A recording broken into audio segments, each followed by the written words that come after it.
Hey, crew, got your invite to tech billionaire Ethan Voss's wedding with Klutz Queen Maya Torres yet? This ain't your average I do. It's drama hotter than a Celtics OT comeback. Ethan needs a fake wife faster than you yell sausage at Santarpio's, but Maya's not just dropping lobster rolls.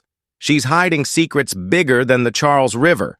Hit like, each one's a dunk for me. Comment, fake marry a billionaire or nah? Not subbed? Smash subscribe and bell? Or I'll cry harder than Ethan when Celtics flop, aiming for 1,000 subs? Stick with me, let's roll. Ethan Voss, 34, stood in his Back Bay penthouse in Boston, clutching a frozen Trader Joe's pizza, green eyes glaring at the oven spewing black smoke. His brown hair was a mess, like he'd just sprinted a marathon around the Charles River, and his crumpled North Face jacket clung to his lanky frame. He didn't look a bit like a tech billionaire, but Ethan was the CEO of Voss Tech, a biotech firm teetering on collapse, and the gleaming Range Rover in the garage, worth more than most Bostonians' wildest dreams, said it all. He chucked the pizza down, cheese splattering across the floor like a crime scene, muttering, "Burnt again! Ain't my life charred enough?" His phone buzzed hard on the granite counter, flashing Diane Voss, his mom, the Cape Cod real estate queen. Ethan sighed, picking up, "Mom, I'm eating." Diane's voice cut like a Quincy Market winter wind. "Marry Chloe Reynolds, Reynolds Biolab's daughter, or Voss Tech's done. Board meets in 2 weeks. Get a decent wife or pack it up." Ethan slammed the table, the pizza box popping open, cheese smearing the wall like abstract art. "I'm not marrying that Harvard chick," he yelled, flashing back to 10 years ago, an ex who swiped his startup cash, leaving him broke and swearing off trust. Diane was ice cold. "No choice. Decide. Beep. Beep. Call dead." Rage flared like the Celtics' playoff loss last year. He was nuts for that team. Now his mom was forcing a marriage for a deal? Joke's on her. Ethan grabbed a cold Dunkin' cup, snapped it in half like crushing old memories, then hopped into his Range Rover, peeling out to Santarpio's Pizza in East Boston. Nate, his best bud and manager, wiped the counter, sliding a sausage slice over. "You look like Mom just took your iPad. What's up?" Ethan spilled it all, gripping the plate. "Mom's pushing Chloe Reynolds 2 weeks or Voss Tech's toast. I need a fake wife, Nate. Quick, clean, done." Nate smirked. "You're nuts, but I'm here for it." Right then, a girl crashed into the counter's edge, her test-run pizza tray clattering down, pepperoni flying onto a fat guy's shirt. Black hair in a messy ponytail, faded thrift store tee, rusty bike parked outside, Maya Torres, 29, looked like she'd pedaled from Quincy to beg for a job. "Oh, God, sorry," she stammered, face red as a Boston streetlight, but her brown eyes flicked to Ethan before she bent to grab the tray. Ethan frowned. "She checked me out first?" Nate shook his head. "Another klutz?" But Ethan's eyes lit up. "This one's perfect." He shot up, cool as ever. "What's your name? Be my wife for 2 months, $1 million, then we're done?" Maya's jaw dropped, eyes wide. "You crazy?" But then she smirked, way too quick. "Fine, I need the cash." They shook hands amid burnt cheese stink and Nate choking, "You serious?" Ethan thought, she's clumsy, easy to handle, but why'd she say yes so fast?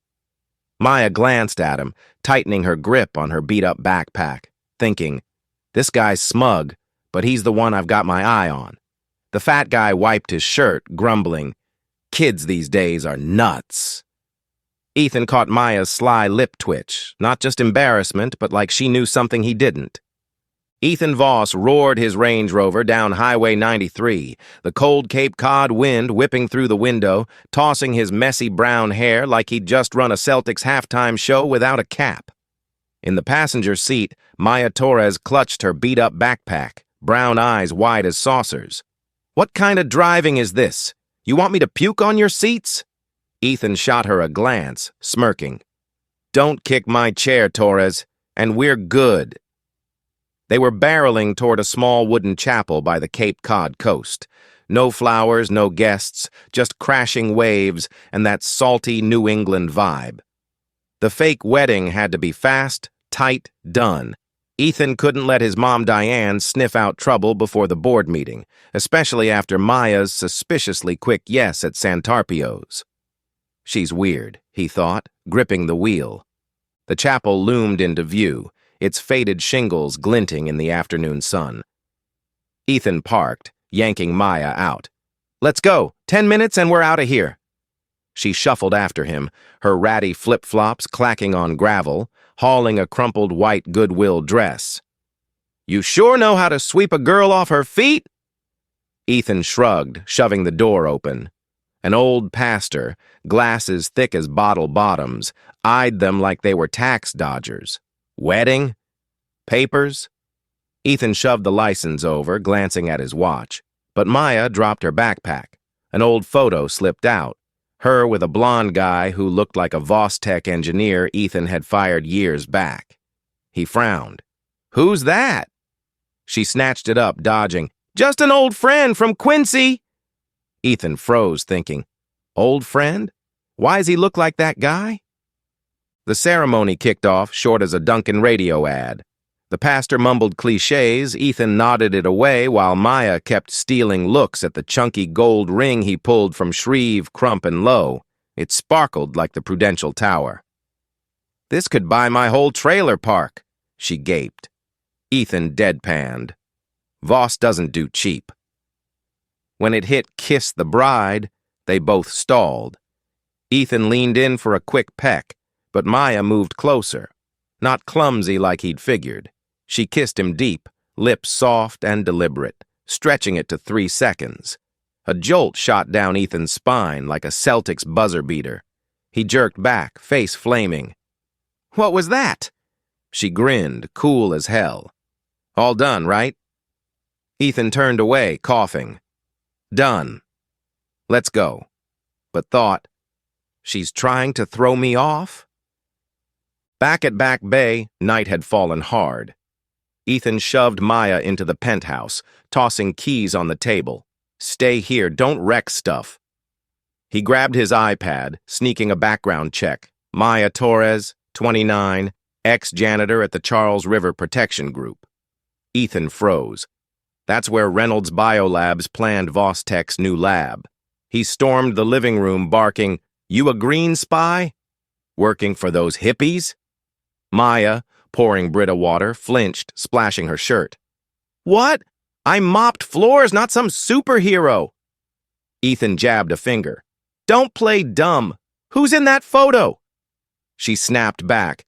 "You're the dumb one, marrying me while suspicious." He clammed up, turning away, thinking, "She's odd, but I need her." Or does she need me? In the corner, Maya whispered into her phone, "I'm in. Step 1's done." Ethan Voss woke on the Back Bay penthouse sofa, neck screaming from crashing through last night's Celtics win. The 4K TV flickered, looping that final dunk that tugged a smirk. The Lux Pad, with oak floors and Charles River views, was a disaster zone. Maya Torres's shredded flip-flops littered the path. An empty Dunkin' Donuts box rolled by the table like a crime scene leftover. The 29-year-old, black ponytail a frizzy wreck, had stormed in after the Cape Cod wedding, turning his sanctuary into chaos. Ethan stood, kicking a flip-flop aside, growling, "How does she live like this?" That creepy photo from her backpack, the blonde guy, gnawed at him. Who the hell was he? Maya popped from the kitchen, clutching a Dunkin' cup, her third borrowed one this week. "Morning, Hubs," she beamed, but mid-sip, coffee splashed the white leather sofa, staining it like a post-storm Massachusetts mess. Ethan lunged. "You trashing my stuff again?" She wiped her faded tea, shrugging, "Not all of us had Range Rovers, man." He was about to snap when Zoom chimed. Diane Voss, calling from Cape Cod to eye the newlyweds. Ethan yanked Maya down, gripping her hand for the screen. "Mom, we're good. She grinned like a Dunkin' ad. Diane squinted. She's not Back Bay material. Ethan froze. Maya chirped, "Quincy, ma'am. Close enough." Diane huffed, clicked off, leaving Ethan mulling. Too slick or faking it? That night, the Celtics bombed. Ethan slumped on the balcony, crushing a cold Dunkin' cup, mind tangled over the photo and that sneaky Cape Cod kiss. Maya shuffled out, Brita bottle in hand, hugging him from behind. The bottle slipped, dragging a Voss prototype USB with it. Water hit his north face. He snatched the USB, jabbing it into his phone. Locked files, gibberish code. "Where'd you get this?" he barked. She grabbed it, pale. "A friend's. Misplaced it." He pressed. "Photo guy?" Her brown eyes teared up. "My sister worked at Voss. They destroyed her. Debt took her life. I couldn't save her. I won't let you lose it too." He shoved her off. "Don't pull that hug trick." Her raw stare stopped him cold, heart lurching like a Celtics clutch miss. Truth or a con? She hauled out a pot, cooking clam chowder that drowned the penthouse in briny warmth. Ethan tasted it, grumbling, "Decent for a wreck." They sat, Prudential Tower glowing, silence holding. Later, he caught her whispering into her phone. "I'll kill that project. Step 2's locked." Ethan stiffened, clutching the USB he'd swiped back. She stole this from Voss? Where'd she get it? Suspicion scorched him, but her hug and that damn chowder kept his pulse off kilter. "Yo, Boston crew, hold your Dunkin' cups, it's heating up." Ethan's sniffing out Maya's USB secrets, and that chowder's barely cooled. But is she a klutz with a heart, or a mastermind ready to torch Voss? High stakes are coming faster than a Celtics buzzer beater. Drop a comment. What's your bet? Maya's playing him, or is love melting her revenge? Hit that like if you're hooked. Each one's a slam dunk for me. Not subbed yet? Smash that subscribe and bell, or I'll cry louder than Ethan at a playoff flop. We're chasing 1,000 subs. Stick around. This Boston drama's about to explode.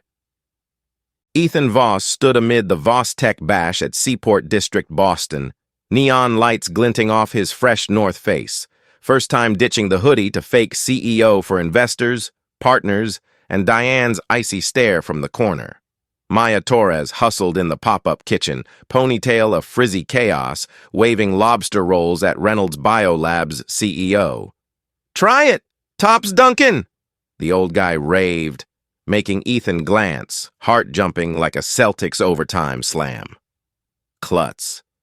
But pulls you in, he thought, clutching her Brita water, the Voss prototype USB he'd nabbed still gnawing at him. Jazz grooved when his phone buzzed. Headline, "Ethan Voss embezzles Voss." He smashed the table, water soaking Seaport's wood floor. Nate called, freaked. "Offshore pics, your signature." Ethan bellowed, green eyes blackening. "Who?" He stormed through, grabbing Maya's collar. "You snitched to Reynolds? That USB?" She flinched, rolls crashing, sauce splattering her worn tee. "What? I'm clueless," he jabbed. "I heard step 2. She barked. "You're crazy, Voss." The storm didn't quit. That night, Back Bay's penthouse rattled. Alarms shrieked as 3 dark figures smashed in, aiming for Ethan's financial drive. Maya, frying late-night Dunkin' Donuts, caught the glass shatter. "Who's there?" she charged, pan swinging like a cheap flick hero, cracking one skull. Ethan bolted in. "Diego? Quincy?" Diego, Maya's old bud, sneered, rubbing his head. "Reynolds paid me, but Maya tripled it for Voss data. See this." He flashed a text screenshot. "Maya, 150K, take it." Ethan spun. "You?" She stammered, pan shaking. "That's fake." A thug fired, bullet ripping her shoulder. Blood gushed as she hit the floor. Ethan dove, yelling, "Out!" The crew fled, Diego groaning. Safe room lights pulsed red. Ethan hauled her in, locking it, pressing her wound. "Why save me if you're guilty?" Tears streaked her face. "I didn't." She slumped, out cold. He kissed her, desperate. Charles River waves of rage and dread, then panicked, "If you die, I'll never know the truth." Clutching the USB, he glared at Diego on camera, insisting, "Maya's the brains." Ethan's pulse raced. Tech says yes, blood says no. What's real? Ethan Voss stood rigid in Voss Tech's Cambridge office, sunlight pouring through the towering glass overlooking Harvard Yard, catching his brown hair and making it glow like he'd just sprinted through a biting Boston wind. It was the morning of the board meeting that would decide Voss Tech's fate, his biotech empire teetering on a knife's edge, but his hand was a vice around the hard drive Diego had left behind, the smoking gun proving Chloe Reynolds paid that snake to tank him. Yet his mind churned, stuck on Diego's last damning words from the safe room's flickering cameras. "Reynolds gave me $50K, but Maya paid $150K to rip Vostek apart." The door slammed open, and Chloe strutted in, blonde hair gleaming like a Charles Street spotlight, red dress hugging her like some old Hollywood starlet, smirking with venom. "Last chance, Voss. Marry me. Vostek lives. Say no, and it's ashes." Ethan smashed the drive onto the desk, his voice cutting like a frozen Charles River wind. "You hired Diego, but he double-crossed you for a rival. Game's over, Chloe." She paled, eyes narrowing. "You're bluffing! Prove it!" He hit play. Diego's gravelly voice filled the room. "Reynolds forked over $50K, but Maya tripled it to shred Vostek." Chloe didn't blink, her lip curling into a wicked grin. "Too late, genius. I hacked your servers. Every file's leaking as we speak. News just dropped. Ethan Voss weds internal spy. The board's screaming for your head and hers." Ethan's blood ran cold, fingers fumbling to fire up Zoom. "Mom, Chloe's filth. The Charles River Lab's dead." He barked at Diane's stern face on the screen. She squinted back, sharp as ever. "Prove it fast, or you're out of that CEO chair." He replayed Diego's confession, the audio crackling through, but Chloe leaned in, voice dripping poison. "Ask your little wife. She's the puppet master here." The Zoom board erupted into chaos. An old codger with a voice like a foghorn bellowed, "Voss, hand her over to the cops or resign now. We're done with this circus." Ethan's chest locked tight, his mind racing. Where's Maya? She'd collapsed in his arms in that blood-streaked safe room, lips still warm from that frantic kiss, then vanished, leaving him with a USB, a gunshot wound's echo, and a question that clawed at his gut. Did she play me from the start?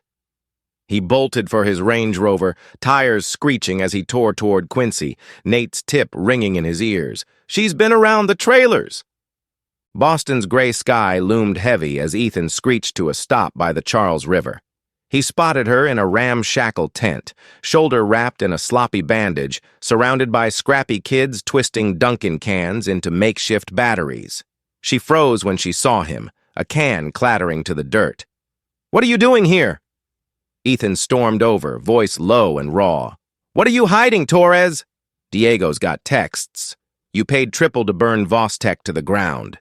She grabbed his arm, dragging him to the riverbank, her breath shaky, eyes wild. "I married you for revenge, okay? My sister was a Vostek engineer. Your old boss fired her for no reason, left her drowning in debt. She killed herself because of it. I paid Diego at first, wanted you to feel that ruin. Then I saw you weren't that monster, canceled the deal, fell for you instead." Ethan's hand clenched the USB from her balcony drop. "You set me up to die?" She sobbed, voice breaking. "I stopped it, I swear." Snowflakes danced down, cold, biting his face. The Zoom iPad buzzed in his pocket. The board's ultimatum roared, "Arrest her now, or you're finished." Chloe's hack plunged the screen black, files vanishing. Ethan's heart pounded. 10 years ago, trust had gutted him. Now it was her or Vostek. He pulled Maya into frame, voice steel. "She's no spy. She stopped Diego, saved me." Chloe's sneer flickered. "Prove it, lover boy." Ethan made his call. "I choose her. Take the damn chair." Maya rasped, tears streaking. I ditched revenge when I saw who you really are. He smashed the USB into the iPad. A desperate override code flared, halting the hack. Diane's voice sliced through. Enough! Ethan keeps the gig! Chloe's out! Chloe's face twisted. You're both dead! Before her feed cut. Wind howled, snow thickened. Ethan turned to Maya, pulling her close, kissing her hard under the flurry. No games, just regret and fire pouring out. I was blind to doubt you. She shoved back, flushed. You're insane! He gripped her hand, voice steady. Green research now, no lab. Stay with me? Her eyes, sharp as prudential lights, met his. Maybe. But you've got a lot to make up for. Ethan smirked, snow dusting his jacket, thinking, she's chaos, but she's my fight worth winning. 6 months after the boardroom storm, Quincy's Green Research Center buzzed like a Celtics playoff triumph. The sleek new building hugged the Charles River, its glass walls and solar panels catching the sun, while kids' laughter mixed with the crisp scent of fresh-cut wood. Maya Torres stood in the thick of it, black ponytail a frizzy tangle, shoulder still bandaged from that wild night, pointing at a recycled battery model. This keeps our river alive. Who's up? Ethan Voss lingered back, North Face swapped for a rolled-sleeve shirt, sipping a steaming Dunkin' cup. Her home brew had ruined store-bought for him. Klutzy as hell, but steady when it counts, he thought, a faint grin tugging at his lips, replaying that snowy Quincy kiss in his head. It was Vostech's Green Project launch day, a clean break from Reynolds's old lab mess. Diane Voss, fresh off a Cape Cod flight in a sharp sweater, swept Maya into a hug before the crowd. This clumsy gem saved my company. Maya's cheeks flared red. She fumbled the mic. A loud thud hit the floor, sparking a roomful of laughs. Ethan scooped it up, handing it over. Still you, huh? She winked. You're hooked on it. But mid-cheer, the lights flickered out. Chloe's voice crackled through hacked speakers. Ethan's a fraud, and this green scam's a lie. Zoom flared. An old board geezer growled, Resign, Voss, or we're done. Ethan's jaw tightened. Diane snapped. Fix this. I'm not saving you again. Chaos erupted. Investors muttered, kids squealed.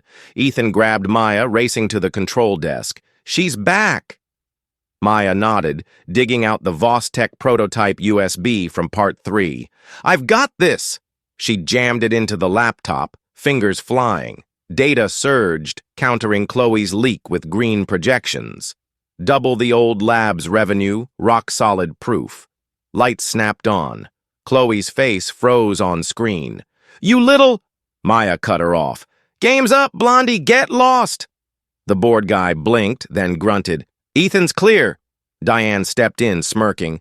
I hired Diego to test you two. Knew her sister's Vostech story from day one. Ethan spun. You what? She shrugged. You needed her to grow up, didn't you? The party roared back to life, Maya's clam chowder scent drowning out Harvard suit's fancy wine. Ethan tugged her to a corner, hands locked under Boston's glow. You pulled it off, again. She grinned, but her elbow knocked a chowder tray. Sauce splashed his shirt, a white splatter masterpiece. Oh, crap, she yelped, smearing it worse. Ethan laughed loud. Total disaster, she fired back. Your disaster marked my turf. Diane chuckled. Next, she'll pan you. Ethan pulled her close, whispering. Dumb plan to real deal. Worth it? Her voice softened. Yeah, but you owe me big. Charles River shimmered under a full moon. Ethan thought, she's a hurricane, but she's mine. Maya's prudential bright eyes met his. Best fake gig you scored, now true. Under Massachusetts stars, they shed the cold CEO and vengeful klutz skins.